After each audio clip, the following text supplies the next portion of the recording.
नमस्कार दोस्तों, स्वागत है भक्ति चैनल में। आप सभी को राधे राधे, हरे कृष्णा। आज हम सुनेंगे पद्मनी एकादशी की कथा।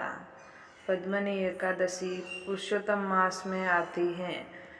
आइए कथा शुरू करते हैं। एक बार भगवान श्री कृष्ण और युधिष्ठिर आपस में संवाद कर रहे थे। तब एक समय धर्मराज युधिष्ठिर ने भगवान श्री कृष्ण से विनम्र होकर पूछा, है प्रभु, पुरुषोत्तम मास में आने वाली पवित्र पद्मनी एकादशी का महत्व क्या है? इस कथा और व्रत विधि कृपा करके बताइए। तब भगवान श्री कृष्ण मुस्कुराए और बोले, हे राजन, पुरुषोत्तम मास की शुक्ल पक्ष की एकादशी को पद्मनी एकादशी कहलाती है। ये अनंत पुण्य देने वाली है, सभी पापों का नाश करने वाली है।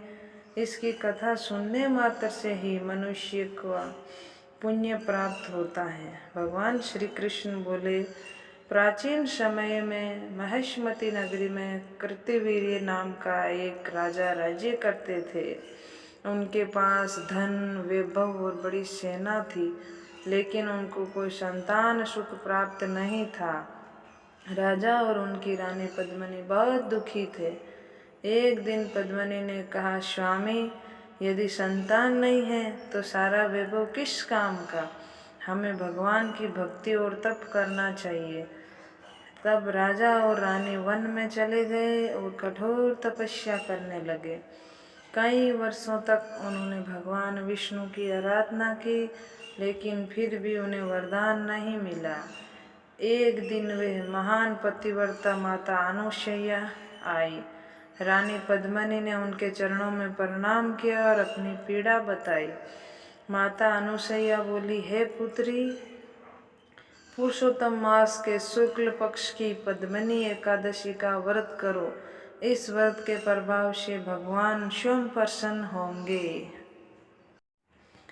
रानी ने श्रद्धा और नियम से पद्मिनी एकादशी का व्रत किया। पूरी रात भगवान का भजन और नाम संकीर्तन किया।